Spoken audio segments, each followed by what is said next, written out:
Welcome back to part 2 of the season finale of Q&A with Jay. Once again, I thank you guys so much for tapping in, sending in your questions, interacting with me. It has been a great ride, and we're going to tap back into these questions. Yes, you guys sent some really good questions. Yes.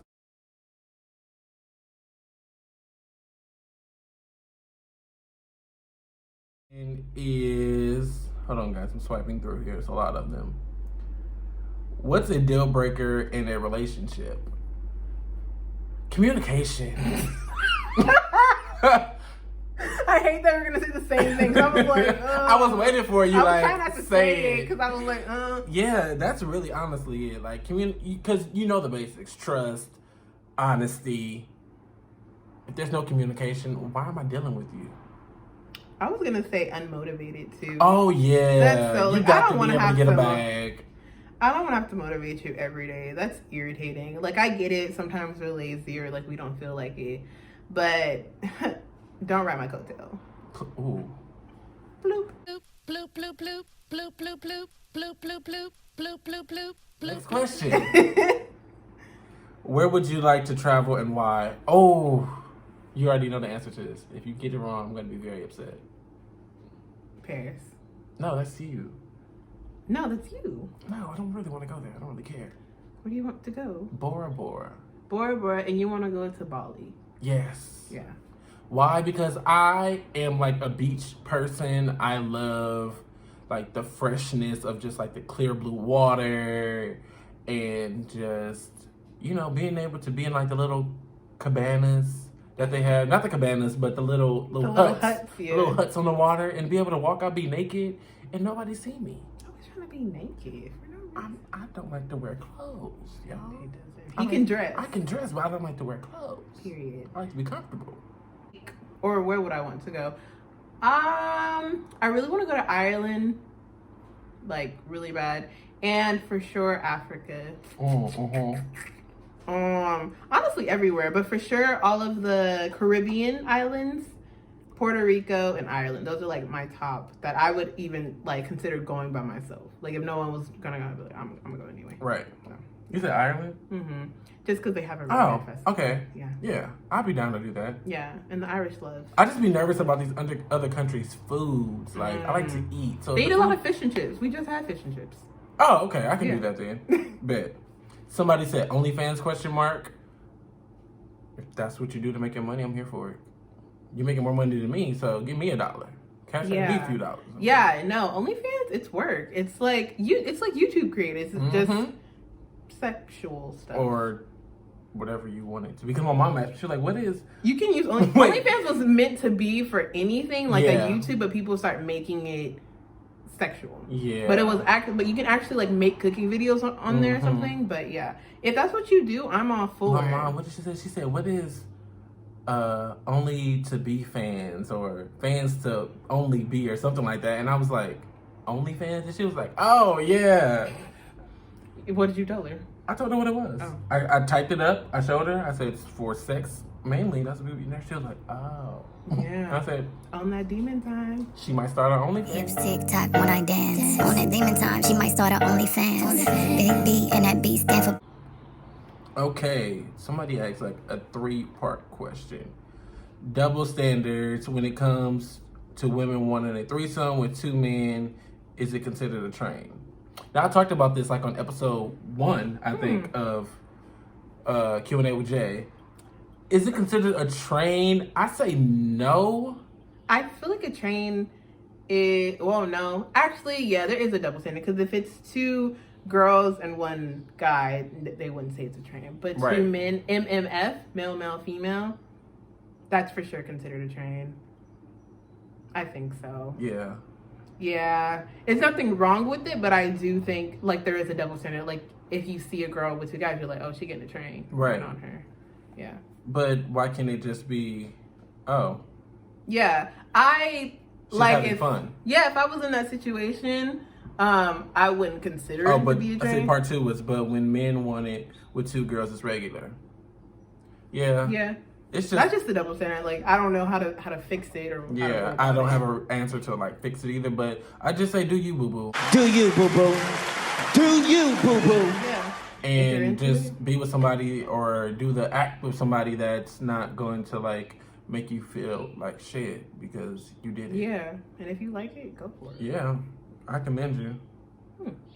Interesting questions, guys. Right, thank you guys. Y'all been holding out all season.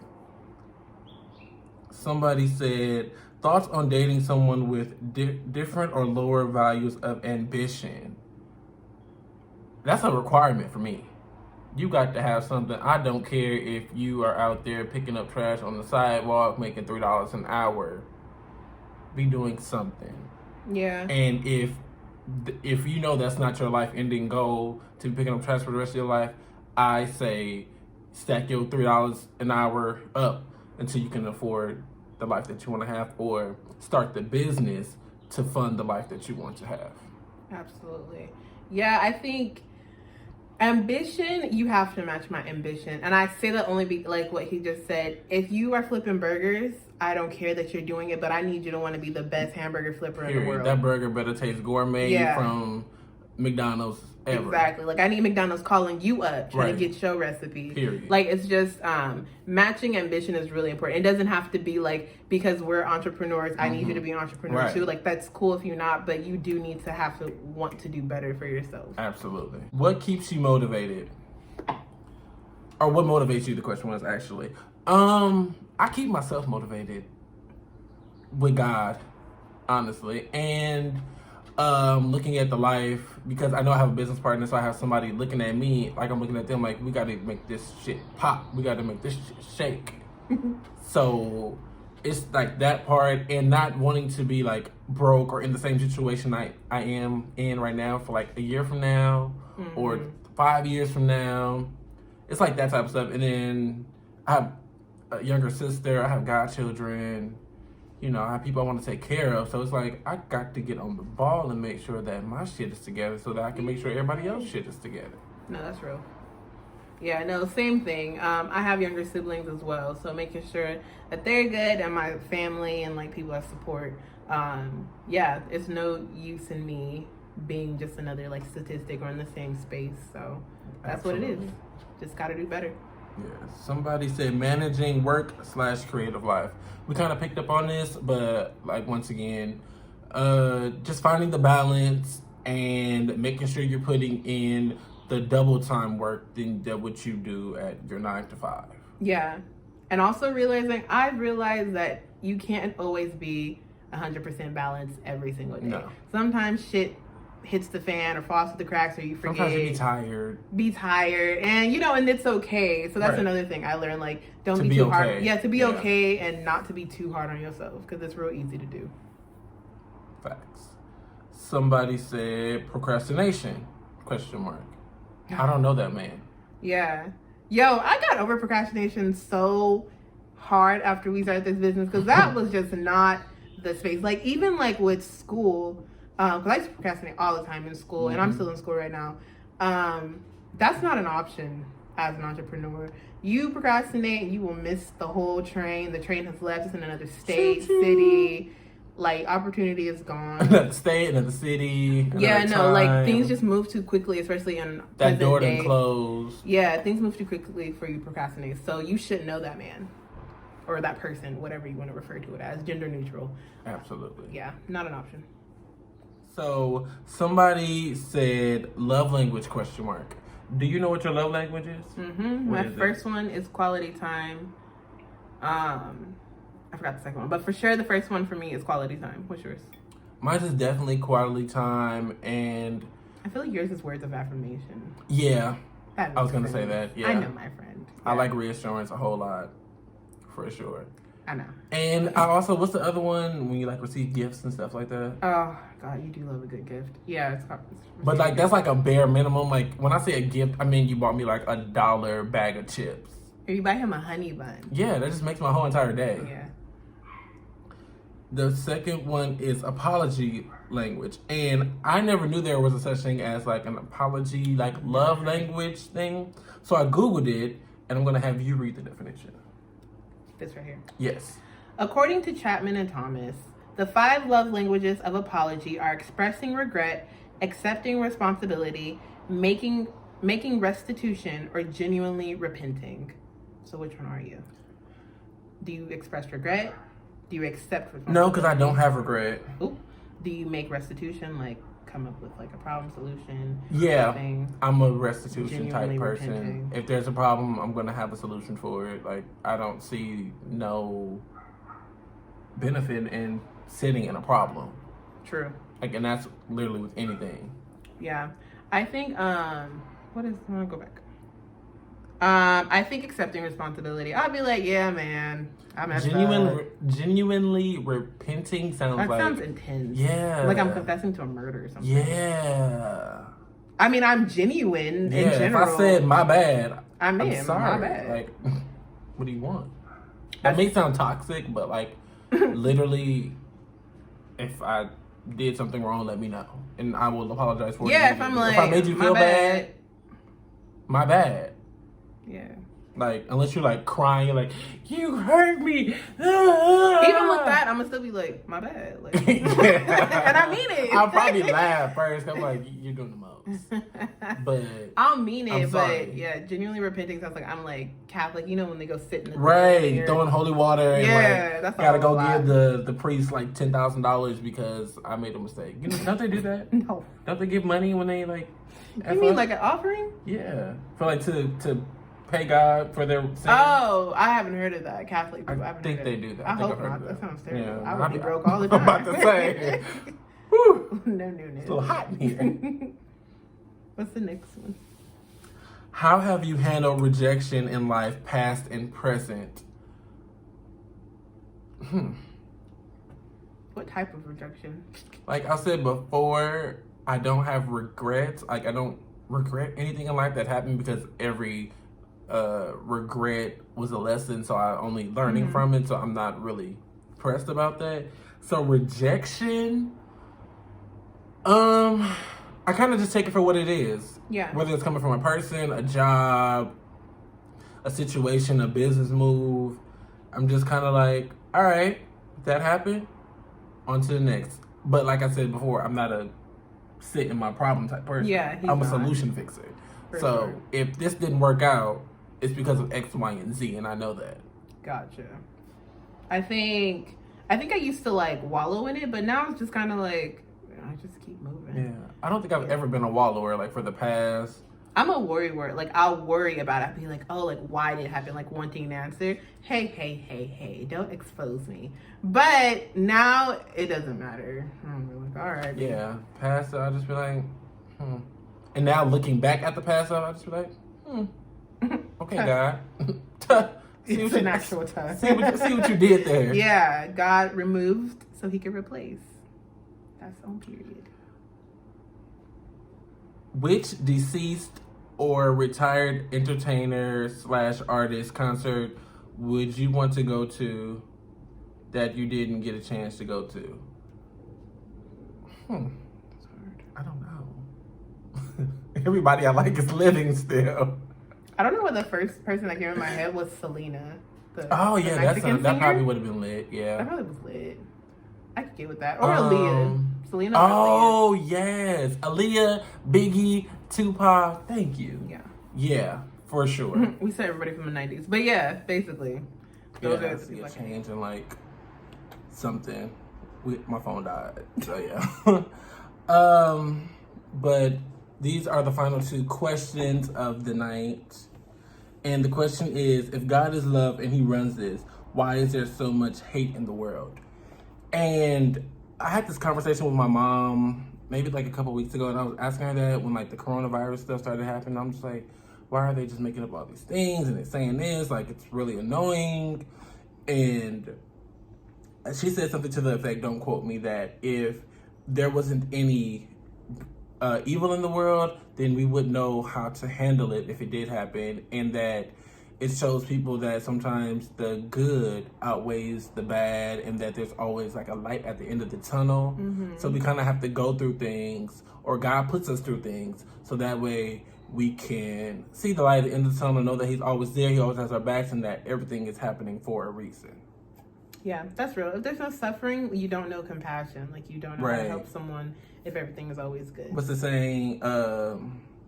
if the shoe fits or like things like that. Yeah, things like that. Like you just have to know the differences in the world. Yes. And the last question is, do you believe in paying tithes? Why or why not? And I say, do you believe in paying tithes? So like when you go to church, it's an offering and tithes. What's the difference? So like offering, I think offering goes to the church. And then like the tithes is like you're paying it back to the Lord. But you don't get that. I know, but it's like the thing. Hold on, guys. Hold on, I gotta read the question again, y'all. Do you believe in paying in tithes and offerings? Why or why not? And we were talking about the difference between offering and tithes. So could you break it down to me? Okay, so offering is what you want to give because you feel like God has been good to you, or the church has been good to you, or you believe in this ministry, you believe in that work. I'm going to give you my offering, right? I want to support that. Mm-hmm. It could be your daddy, it could be your cousin. I mean, I just want to support that. Here you go. Here's $10, $20, $50, $1,000, whatever, right? A tithe is what we owe. Okay. You know, so if you believe God and you know God, and the principle is, and I believe in this principle, that if you give God 10%, He will bless you with the 90 that you have left. Yes. And I believe in that, and I've tried to teach that to you guys, that if you don't give systematically so that you can show your appreciation. Because you're never going to be able to get stuff in if you keep your hands closed. Absolutely. Yeah, closed hand, you don't lose nothing, but you don't gain nothing. Mm-hmm. You know what I'm saying? And so the principle is that if I give to mankind, then He'll give to me. Right. Yeah, and so a tithe is a debt that we owe God. Malachi 3, bring all the tithes to the storehouse. Offering is my free will gift because I believe in that work. I believe in that cause. Gotcha. Got it. Okay. Yeah, we didn't know. And that's above my tithe, technically. Mm-hmm. Now, some people don't believe in the principle of tithing at all. Yeah, because they was like, why or why not? Yeah. So my personal belief is scriptural, and I've been blessed by it. Okay, guys. So there you have it. That is the why and why not of giving tithes and offering. And I can say from personal experience, when I've given an offering to church, or like if any church I've been to, or my home church, or just sow the seed. That's what they like to call it, sowing a seed into the church. That is definitely came back 10 times fold. Or I've got unexpected money, or if I was like real low in my bank account, and then I'd be like, oh, $100. Where'd this come from? Had no idea where it came from. It was just like a refund from somewhere, somehow, something. Mm-hmm. And yeah, y'all. So that's real. I think offerings are good. When I have been to church, the very few times that I've been to church, and offering is fine, and it makes sense to pay it forward, I guess, to the place where you go worship. So yeah, that's fine. Concludes episode 5, part 2 of Q&A with Jay. Yes. I will not ever forget this, and I just want to say once again, thank you to everybody that's tapped in. Thank you for joining me. No problem. And sitting through all the technical difficulties. Yeah, y'all was giving. And these questions were real. The conversation. Yeah, these questions were real, y'all. So let's keep this up for season 2 coming really soon, as well as this new project that I have dropping. Just stay tuned. Wink. I might drop it next Monday? No. I might drop the sneak peek here, so stay tuned, y'all. I love y'all, and y'all be safe in these streets.